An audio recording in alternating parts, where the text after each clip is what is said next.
Good evening to all students. Welcome back to our another important lecture. હવે 38મો પ્રશ્ન પહોંચ્યા છીએ. તમને ખ્યાલ છે સંયોગીકરણ પ્રક્રિયા એટલે શું અને એના ઉદાહરણ આપણે સમજવા છે. પહેલાં તો વ્યાખ્યા જોઈએ. જે પ્રક્રિયામાં બે કે તેથી વધુ પ્રક્રિયકોમાંથી એક જ નિપજનું નિર્માણ થતું હોય તો એને આપણે સંયોગીકરણ પ્રક્રિયા કહેશું. આ નક્કી થઈ ગયું. હવે ઉદાહરણમાં આપણે કેલ્શિયમ ઓક્સાઇડનું ઉદાહરણ ખૂબ સહેલું છે એ લેવાનું.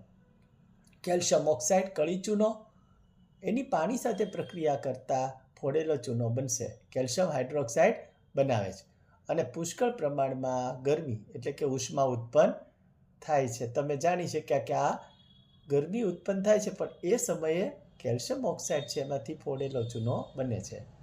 બીજું એક ઉદાહરણ પણ એટલું જ જાણીતું છે, એ છે કાર્બનનું દહન.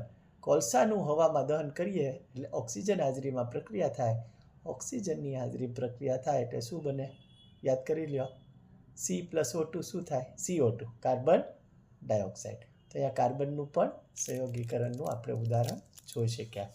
ત્યાર પછી આપણે જોઈએ કે આયોનિક પ્રક્રિયા એટલે શું. આયોનિક પ્રક્રિયા કોને કહેવાય? ધાતુમાંથી અધાતુના ઇલેક્ટ્રોનની જે પ્રક્રિયા જે છે એને આપણે આયોનિક પ્રક્રિયા કહેશું. ખાસ કરીને આવી જે પ્રક્રિયા છે એ અગત્યની શા માટે છે કે ધાતુમાંથી અધાતુમાં ઇલેક્ટ્રોનની આપલે દ્વારા જે બંધ બને છે કે સંયોજન બને છે એને આપણે આયોનિક બંધ કહેશું. સોડિયમ ક્લોરાઇડનું ઉદાહરણ ખૂબ જાણીતું છે. આપણે જાણીએ કે સોડિયમ ક્લોરાઇડમાં બે તત્વો છે, સોડિયમ અને ક્લોરિન. તો સોડિયમ એટલે Na છે એટલે કે સોડિયમ છે એના બાહ્યતમ કક્ષાની રચના કે કક્ષની રચના કેવી છે? 2 8 1 એટલે કે શું છે? 11 ઇલેક્ટ્રોન એમાં છે. એમાં Kમાં 2, Lમાં 8 અને Mમાં 1. આથી તે પોતાની બાહ્યતમ કક્ષામાં 1 ઇલેક્ટ્રોન ગુમાવે એટલે M કોષમાંથી 1 ઇલેક્ટ્રોન ગુમાવે એટલે સ્થાયી અષ્ટક રચના L બનાવશે. બરાબર? અહીંયા સ્થાયી રચના જોવા મળે છે. સ્થાયી રચના હશે એટલે હવે આપણે એને સ્પષ્ટ રીતે શું કરશો? સ્થાયી અષ્ટક રચના એવું સ્પષ્ટ કહેશો.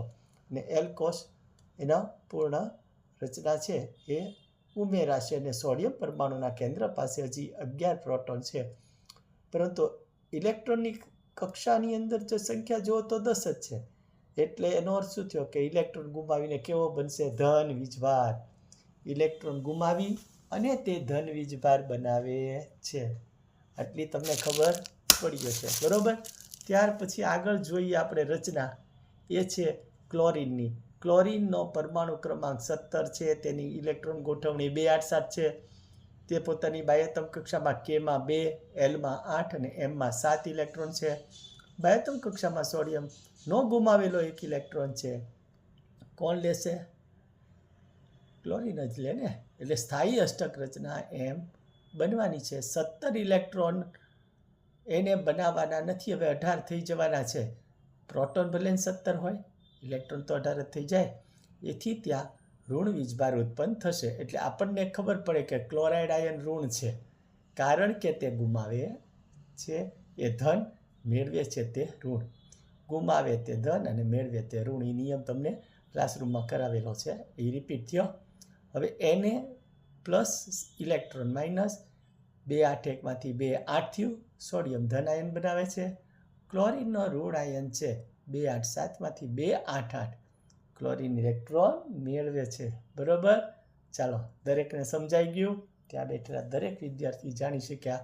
આપણે અત્યારે લાઈવ લેક્ચર ચાલુ છે અને જે આપણી સમક્ષ વિદ્યાર્થીઓ બેઠા છે એ પણ અહીંયા રિવિઝન કરે છે. આજે આ ડબલ ફાયદો છે. આટલા વિદ્યાર્થીની વચ્ચે આપણે ઇલેક્ટ્રોન રચના જાણીએ છીએ. હવે સોડિયમ ક્લોરાઇડનો બંધ. સોડિયમ અને ક્લોરાઇડ આયનો વિરુદ્ધ વીજભાર ધરાવતા હોવાથી એકબીજાને આકર્ષે છે. સ્થિર વિદ્યુત આકર્ષણ થવાથી જકડાઈને સોડિયમ આયન બનાવે છે. એટલે કે સોડિયમ ક્લોરાઇડ છે એમાં ધન અને ક્લોરિનનો ઋણ આયન કરતાં NaClની રચના આપણે જાણી શક્યા. સોડિયમ ક્લોરાઇડમાં હવે તે અણુ સ્વરૂપે નહીં રહે, પરંતુ વિરુદ્ધ વીજભાર ધરાવતા આયન સ્વરૂપે તે અસ્તિત્વ ધરાવવા બનશે. તો અહીંયા 38 અને 39. હવે 40મો પ્રશ્ન છે એ આપણે જાણી લેવો પડશે. ચાલો જોઈએ. 40 નંબર આવી ગયો ને ભાઈ, તૈયાર જ છે, આપણી સામે આવી જાય. જો 40. મિશ્ર ધાતુ બે કે તેથી વધુ ધાતુઓના અને ધાતુ અને અધાતુનું જે મિશ્રણ છે એને મિશ્ર ધાતુ કહેવાય બાળકો. આટલું સમજાઈ ગયું દરેકને? સરસ. તો સૌપ્રથમ પ્રાથમિક ધાતુને પીગાળવી પડશે. તો આ તમે જાણી શકો કે પ્રાઇમરી લેવલે આપણે પીગાળી દેવાની અને પછી નિશ્ચિત પ્રમાણમાં એને મિશ્ર કરવાનું. ધાતુ અને અધાતુનો બંધ બે મિશ્ર થશે બાળકો અને ઓગાળીને એક નવી ધાતુ જેને આપણે મિશ્ર ધાતુ કહીએ છીએ તૈયાર થાય.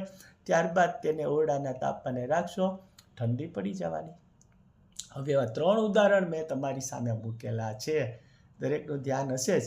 મિશ્ર ધાતુનું નામ બ્રાસ એટલે પિત્તળ, કોપર વત્તા ઝીંક Cu+Zn. ત્યાર પછી બ્રોન્ઝ જે મેડલ મળે ખબર કાંસાનો, તો બસ એ જ. એમાં કોપર એટલે તાંબુ અને ટીન હોય એટલે એક મિશ્ર ધાતુ જ બની. કાંસુ છે એ મિશ્ર ધાતુ છે જેમાં કોપર અને ટીન હોય.